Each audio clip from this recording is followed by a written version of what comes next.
ম্যাকঅ্যালিস্টারকে করা হলো ফাউল, এরপর প্রদান করা হলো উত্তপ্ত বাক্য, আর তাতেই উত্তেজিত হয়ে যায় পুরো আর্জেন্টিনা। ম্যাকঅ্যালিস্টারকে করা ফাউলের প্রতিবাদে এগিয়ে আসেন সবাই। শেষ পর্যন্ত রেফারির হস্তক্ষেপে নিয়ন্ত্রণ আনা হয় ঘটনায়।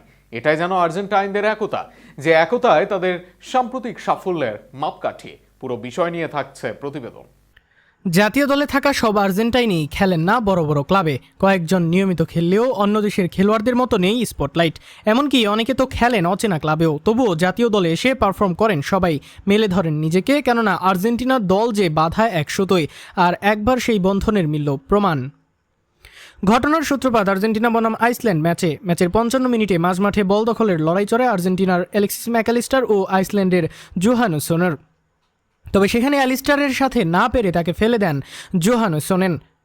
এরপর তাকে হলুদ কার্ড দেখান রেফারি, তবে এতে হয়তো সন্তুষ্ট হতে পারেননি জোহানসন। এরপর আবার অ্যালিস্টারের দিকে ছুটে গিয়ে দেখান উত্তপ্ততা, আর তাতেই এগিয়ে যায় আর্জেন্টিনা দল। একে একে ছুটে আসেন রদ্রিগো ডি পল, গিয়া, লাউতারো মার্টিনেজ, রোমেরোরা ছুটে যান তার দিকে।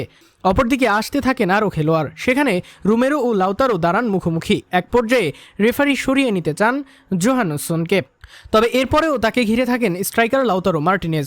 এমনকি তার দিকে এগিয়েও যান একাধিক আর্জেন্টাইন। এরপর যদিও রেফারি ও দুই পক্ষের খেলোয়াড়রা আসেন এর মাঝে, ফলে শান্ত হয়ে যায় পরিস্থিতি।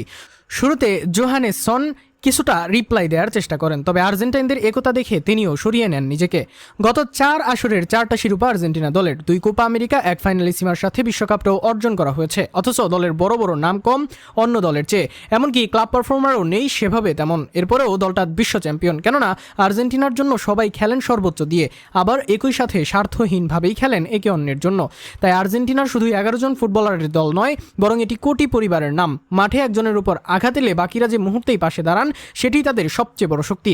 এই মানসিকতা তৈরি হয়েছে বছরের পর বছর একসঙ্গে লড়াই করতে করতে। ড্রেসিং রুম থেকে শুরু করে মাঠের প্রতিটি মুহূর্তে একে অপরের জন্য নিবেদিত।